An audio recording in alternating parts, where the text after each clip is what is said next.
Very short answers of which chapter? Structure of the atom. You will read with me quickly. It is possible for an atom to have one proton, one neutron and one electron. If so, name the element. कौन सा ऐसा element है भाई जिसके पास एक P है, एक N है, एक E है? इसका नाम क्या है? ड्यूटेरियम. इसका नाम क्या है? Deuterium. The next is why did Rutherford select a gold foil in his alpha ray scattering experiment? क्योंकि ये बहुत ही पतली थी. It was very thin. Atom is very small. तो उसको गोल्ड फॉइल कैसी चाहिए थी? Thin. We can obtain a very thin sheet of gold which is necessary for the experiment. Very good. Next बच्चे. Question 3. Define the term isobar with one example. Super important question. Isobar are atoms of different elements having the same mass. इनका mass number same होगा. किसका? Isobar का mass number क्या होगा? Same. और atomic number अलग. ठीक है. एक ही इसकी पहचान है. आइसोबार एटम्स हैं ऑफ डिफरेंट एलिमेंट्स के जिनका मास नंबर सेम होगा और एटॉमिक नंबर अलग होगा. इसका एग्जांपल दोगे क्या होगा बच्चे? Argon and calcium. आर्गन का सिंबल क्या होगा? AR. कैल्शियम का CA. और CA की एटॉमिक मास क्या होती है? 40. कैल्शियम की कितनी है? 40. याद हो जाएगा. Next question. How many electrons at the maximum can be present in the first shell of an atom? Very simple. Number of maximum electrons in the first shell will be 2 into n square. N is for 1 2 3 है ना? 2 into n square में कितना हो जाएगा? 2 into n square. 2 into 1 का square. तो first shell में 2. ठीक है. नेक्स्ट शेल में कितना हो जाएगा? 2 into 2 का स्क्वायर 8. ठीक है. तो ऐसे आप फॉर्मूला अप्लाई करके क्या निकाल सकते हो कि किसी भी शेल में कितने क्या होंगे? इलेक्ट्रॉन्स मैक्सिमम प्रेजेंट हो सकते हैं. क्वेश्चन 5 बच्चे. Mention the charge present on the nucleus of an atom. ठीक है. कौन सा चार्ज होता है बच्चे न्यूक्लियस में? आपको पता है. It's proton. It is a positive charge. You get it dear? Yes. Right down the electronic super important question आ गया मेरे पास. इलेक्ट्रॉनिक कॉन्फ़िगरेशन ऑफ सल्फर निकालना मुझे. तो सल्फर का एटॉमिक नंबर कितना है बच्चे? पहले हम एटॉमिक नंबर ले लेंगे. 16 है. फिर इलेक्ट्रॉनिक कॉन्फ़िगरेशन हम शेल में ले लेंगे KLMN तक लेते हैं. लेकिन ये 16 हमारा कहाँ पे कंप्लीट हो रहा है? देखो, फर्स्ट शेल में आएगा 2, सेकेंड में 8, फिर तीसरी में 8 से ज़्यादा नहीं आ सकते. तो 16 कैसे हम कंप्लीट करेंगे? 2 + 8 मैक्सिमम 2 आएगा फर्स्ट में. सेकंड शेल में मैक्सिमम 8. थर्ड में भी मैक्सिमम M शेल में 8. और L में आएगा KLMN में आएगा 2. तो 2 + 8 10. 10 में कितना मेरे पास बच गया? 6. तो M मेरा कंप्लीट हो गया. मुझे N की जरूरत नहीं है. तो you can do this dear. Yes. It is easy. You'll get the marks. Next question is question 7. If an atom of an element has atomic number 11 and mass number 23, find the number of protons, electrons and neutrons. Very important question. ऐसे ही question आपको दे देंगे फिर से change करके. Element का atomic number या atomic mass change करके भी दे सकते हैं. तो आपको मैंने बोला था कि मास नंबर आपको पता होना चाहिए. ठीक है. एटॉमिक नंबर 11 है और मास नंबर कितना है? 23 है. हमें नंबर ऑफ प्रोटॉन निकालना है, इलेक्ट्रॉन निकालना है और न्यूट्रॉन्स. तो आपको मैंने एक चीज बताई थी. नंबर ऑफ प्रोटॉन्स प्लस क्या है? न्यूट्रॉन्स इज इक्वल टू क्या होता है? Atomic mass. फॉर्मूला होता है. मैंने यहाँ लिखा भी होगा ना. I had cleared you in the previous class but you are not getting me. Now you are getting me dear. Yes. Atomic mass का फॉर्मूला क्या है? Very simple. It is the P + N. Number of protons plus number of neutrons. So it is 23 given in the question. Mass number is 23. Yes. In the equation you can put number of protons plus number of neutron is equal to 23. So here the number of protons is 11. And number of electron is 11. तो number of neutron कैसे निकल जाएंगे, total mass number में से proton को minus कर देंगे, तो you will get 12 the number of neutron. You will learn the formula, you will get.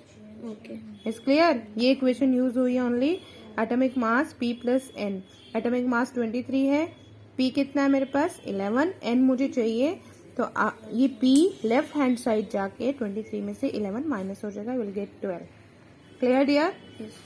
Next dear, which observation Led Rutherford to conclude that nearly all mass of an atom is concentrated concentrated with the nucleus. nucleus. कहता कि कौन सी observation थी भाई साहब Rutherford की, जिसने क्या बताई हमें बात कंक्लूड करके कि ऑल मास ऑफ एटम का कहाँ कंसंट्रेट हो रहा है जाके, न्यूक्लियस में। Nucleus.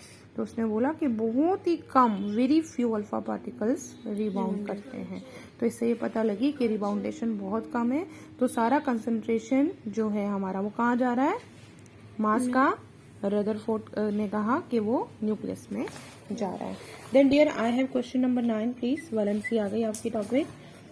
Valency of An element X is 3 while that Y is 1. X element की वैलेंसी 3 दे रखी है, जबकि वाई की 1 दे रखी है। Right the formula of the compound form, जो कंपाउंड बन रहा है उसका फॉर्मूला लिखना है। When each of them separately combines with oxygen.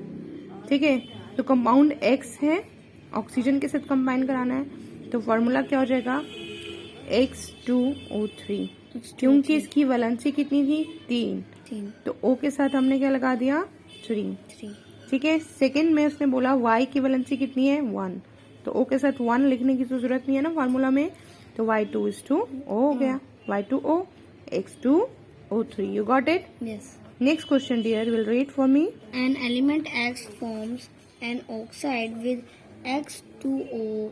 State the valency of X and write the formula of its chloride. Chloride होता है हमारा Cl। ठीक है, Cl. अब उसने बोला कि X के साथ मैंने क्लोराइड ले लिया है, पहले ऑक्साइड ले लिया था तो O3 हो गया था। अब वैलेंसी कितनी है X की 3 है, X लिख के क्लोरीन, क्लोराइड के लिए Cl होता है सिंबल, Cl लिख के उसकी वैलेंसी को उसके साथ लिख दिया तो Cl3 बन गया। Got it dear? Yes. Next बच्चा। J. Chadwick discovered a subatomic particle which has no longer and has which has no charge, उसका कोई चार्ज नहीं था, and has mass nearly equal to कितना था, that of a प्रोटॉन के equal उसका mass था। Name the particle and give its location in the atom. वो कह रहा है इस पार्टिकल का नाम भी बताओ और इसकी लोकेशन एटम में कौन सी जगह पे होगी ये बताना है। तो ये कौन सा है, एक तो इसमें चार्ज नहीं है, किसके पास चार्ज नहीं है, कौन न्यूट्रल होता है, न्यूट्रॉन। आप समझ गए बात? उसने बोला इसमें चार्ज नहीं है, तो आप समझो ना वो प्लस है ना वो माइनस है, वो अकेला है, वो न्यूट्रल है, ना उसको लेना है ना उसको देना है। तो द पार्टिकल इज कॉल्ड बेटा neutron. It is located in the nucleus, क्योंकि प्रोटॉन और न्यूट्रॉन कहाँ लाई करते हैं, in the centre, in the nucleus. The next please right the electronic configuration. Very important, 100% देगा, पहले भी आया रिपीट फिर आया। किसका एटॉमिक नंबर कितना है 20। इंडिकेट करनी है इसकी वैलेंसी भी आपको, और उसके बाद एलिमेंट का आपका इलेक्ट्रॉनिक कॉन्फ़िगरेशन निकालने के लिए आपको पता है कि 20 है, तो K में कितना आएगा, K शेल में मैंने देखो आपको समझाया था प्रीवियस क्लास में, K में 2, L में 8 से मैक्सिमम नहीं आएगा, लास्ट में 2 आ जाएगा। You got it? सबको ऐड करेंगे तो 20 हो जाएगा ना। K L M N shell लिख के, क्योंकि मैक्सिमम फर्स्ट K शेल में 2 आता है, L में 8, M में 8, N में 2। You got it dear?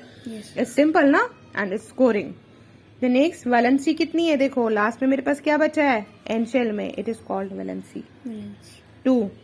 The +2 for the element is valency. कौन सा एलिमेंट है मेरे पास, एटॉमिक नंबर जिसका 20 था, और जो मेरा लास्ट शेल में आया इट इज 2, तो ये इसकी क्या बन गई भाई, valency +2। How many electrons will be present in K, again repeated है ना। बस क्वेश्चन चेंज कर देते हैं, CBSE वाले, कंसेप्ट इज सेम।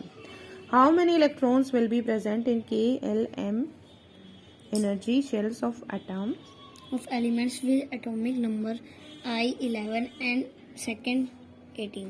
पहला मेरे पास एटॉमिक नंबर है इसका, कितना दे रखा है बच्चे, दे रखा है एटॉमिक 11। एंड एलिमेंट 18 दे रखा है। तो एटॉमिक नंबर दे रखे हैं, आपको इलेक्ट्रॉनिक कॉन्फ़िगरेशन करना आ गया। सेम रिपीट है वही क्वेश्चन ऊपर जैसा, KLMN में आपको 2 लेना है, 8 लेना है, फिर कितना लेना है 11, तो आपका 1 पे पहुंच जाएगा ना, तो 1 आ जाएगा। फिर 2 8 8 ले लिया इसने, 16 17 18 बन गया। It's simple. Next question, fill in the following blanks in respect of atom of an element. ठीक है, तो कैसे फिलअप करना है आपको इसको, मास नंबर, एटॉमिक नंबर, ये भी बहुत इंपॉर्टेंट है, 3 मार्क्स में भी दे देगा टीचर आपको। नंबर ऑफ प्रोटॉन्स, देखो न्यूट्रॉन्स दे रखा है 12, और यहाँ से और क्या दे रखा है आपको, और कुछ गिवन है प्रोटॉन्स, तो न्यूट्रॉन प्लस प्रोटॉन करेंगे तो एटॉमिक मास मिल जाएगा आपको। दोनों को ऐड करोगे तो कितना हो जाएगा, 23 लिख दिया इधर आंसर। उसके बाद एटॉमिक नंबर चाहिए, इसका हाफ करते हैं हम, 11 हो गया, 11.5 ना लिख के व्हाट इज रिटर्न 11 बिकॉज क्योंकि रिलेटिव होता है, एक्चुअल हमारे पास एटॉमिक मास कभी भी नहीं होता। मैंने आपको बताया था हमेशा हम एक्चुअल लेते हैं ना, वो क्वेश्चन भी मैंने आपको कराया, 1/12 ऑफ द कार्बन लेते हैं, it is a relative not actual.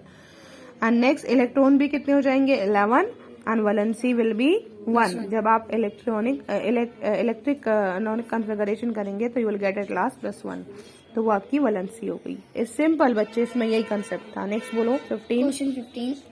An atom of an element is represent दे रखा है, ए है कैपिटल, 16 और 8 दे रखा है इसका। 16 ऊपर वाला हमारा क्या होता है एटॉमिक atomic number.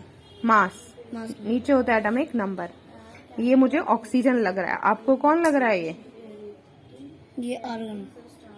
अरे 16 किसका मास नंबर होता है, आपको तो पहचानना है यार, you have to know. CBSE ऐसा क्वेश्चन देता है आपको, इट इज ऑक्सीजन, आपको पहचान करनी है, आइडेंटिफाई करना है।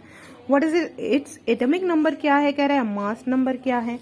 तो उसके बाद आपको क्या बोल रहा है ये, name the element. Atomic number 8 है ना, मास नंबर मैंने आपको बताया हुआ है कि ऑक्सीजन का 16 होता है, तो आपके पास क्लू था, आपको याद थी बात मेरी, तो आपने लिख दिया जी मैडम इट इज ऑक्सीजन, आपको नंबर पूरे दे दिए जाएंगे ना। नेक्स्ट है डिफाइन मास नंबर क्या होता है, mass number of an element is the sum of number of P plus N.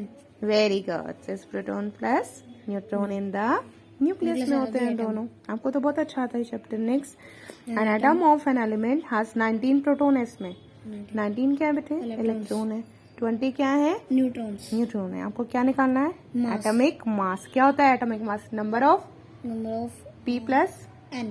N, निकाल ले जल्दी से। प्रोटॉन कितने हैं 19, इलेक्ट्रॉन कितने हैं 19. ऐड करो तो मास मिल जाएगा, जल्दी बोलो। 20, 19, ठीक बोलो। 39. 39, यही तो पूछा था, वेरी गुड। नेक्स्ट बोलो, why do, Why do isotopes of an element have different physical properties? क्यों भाई डिफरेंट फिजिकल प्रॉपर्टी है इसकी, because isotopes of an element have different mass number. ठीक है, तो फिजिकल प्रॉपर्टी क्या होंगी, depends upon mass of the element ना, जब डिफरेंट मास है तो फिजिकल प्रॉपर्टी उसी पे डिपेंड करती हैं, तो वो डिफरेंट ही होंगी ना। Right value of charge on the electron, Charge on the ठीक है।